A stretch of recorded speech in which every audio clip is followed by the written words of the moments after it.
1 மாத காலமாக தமிழ்நாடு கூட்டத்தொடர் நடைபெற்றுட்டு இருக்கு.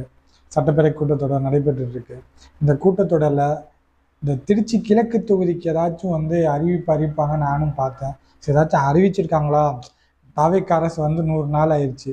ஸோ அந்த 100 நாளில் இந்த கூட்டத்தொடராமல் எப்பயாச்சும் அறிவிச்சிருப்பாங்களா நானும் தேடியும் போய் பார்த்தேன். ஏன்னா நம்ம கிழக்கு தொகுதியில் போட்டிட்டது யாருன்னு உங்களுக்கு தெரியும்.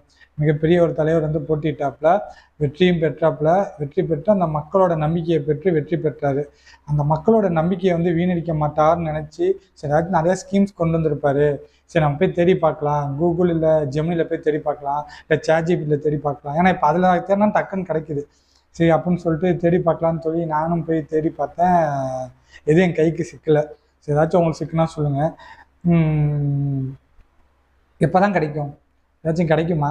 ஏன்னா நீங்கள் போட்டிடாமல் இருந்திருந்தாலாச்சும் பரவாயில்ல, வேறு ஏதாச்சும் ஒரு எம்எல்ஏ போட்டிட்டு வெற்றி பெற்றிருந்தாருன்னா எங்கள் தொகுதியை பற்றி பேசுகிறதுக்கு ஒரு ஆளாச்சும் இருந்திருப்பாங்க. இப்போ அதுவும் கிடையாது. காலியான தொகுதியாக ஆயிடுச்சு. இப்போ எப்போ இடைத்தேர்தல் நடந்து எப்போ பார்த்தீங்கன்னா அடுத்த கூட்டத்தொடர் இதாக உருவாகி ஒன்றும் இல்லைங்க. நம்ம தொகுதிக்கான நிதி பார்த்தீங்கன்னா ஒரு தொகுதிக்கான எம்எல்ஏ நிதி பார்த்தீங்கன்னா 3 கோடி ரூபாங்க. இப்போ அந்த 3 கோடி ரூபா என்னங்க ஆச்சு? இந்த ஒரு வருஷத்துக்கான 3 கோடி ரூபா இப்போ என்னங்க ஆகும் சொல்லுங்கள்? அம்பேல் தானா? அந்த அமௌண்ட் என்ன ஆகும் எனக்கு தெரில. அதனால தான் கேட்குறேன். அம்பேல் தானா? அது மட்டும் இல்லை, நல்லா புரிஞ்சுக்கோங்க. பெரம்பூருக்கு 300 கோடி ரூபாய்க்கு ஹாஸ்பிட்டல் அறிவிச்சிருக்காங்க. அதே போல் திருச்சி தொகுதிக்கு அறிவிப்பாங்கன்னு பார்த்தேன், கிழக்கு தொகுதிக்கு அறிவிக்கல.